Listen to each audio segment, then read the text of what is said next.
പ്രശ്നം അതൊന്നും പോതിയിട്ട് നമ്മളത് തീരുന്നുള്ളത് നമുക്ക് ഈമാനായില്ല എന്നുള്ളതാണ് പ്രശ്നം.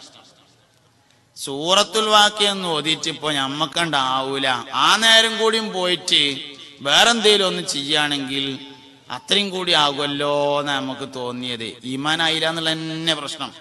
ആ ഹദീസിൽ വേറെ വലിയൊരു കാര്യമുണ്ട്. അതെന്താ നിങ്ങള്, ലം യജിദുഹു ഫാഖത്തുൻ, അവന് ദാരിദ്ര്യം എത്തുകയില്ല, അബദൻ, ഒരു കാലത്തും. ഒരു കാലത്തും എന്ന് പറഞ്ഞാല് ദുന്യാവിൽ മാത്രല്ല, ആഖിറത്തിലും അവന് ദാരിദ്ര്യം എത്തൂല. ആഖിറത്തിൽ ഒരു ദാരിദ്ര്യം ഉണ്ട്.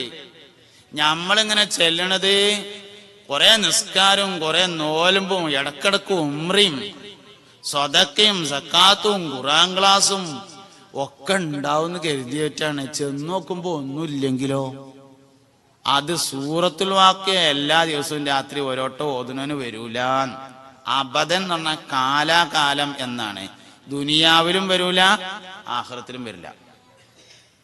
പിന്നെന്താ ഓതിയാല്? തബാറക സൂറത്ത് ഒരു ദിവസം ഒരാൾ ഓതിയാൽ അവൻ ഖബറിലെ ഇടുക്കത്തെ തൊട്ട് സലാമത്താകുമെന്ന് മുഹമ്മദ് മുസ്തഫ സല്ലല്ലാഹു അലൈഹി വസല്ലമ തങ്ങൾ പഠിപ്പിച്ചിരിക്കുന്നു. അതുകൊണ്ട് തബാറക സൂറത്ത് വളരെ പ്രധാനമാണ്. ഖബറിലെ ഇടുക്കം, ഖബർ എന്ന് പറഞ്ഞാല് മഹ്ശറയിലേക്കുള്ള ആദ്യത്തെ വീടാണ്. അതിൽ രക്ഷപ്പെട്ടാൽ ബാക്കിയെല്ലാം മെച്ചമാ, അല്ലാതിരുന്നാൽ ജീവിതം ബഹു കഷ്ടമാ. ഖബറിലാണ്ട് രക്ഷപ്പെടുക എന്ന് പറഞ്ഞാൽ ഏറ്റവും പ്രധാനപ്പെട്ട ഒരു കാര്യം തന്നെയാണ്.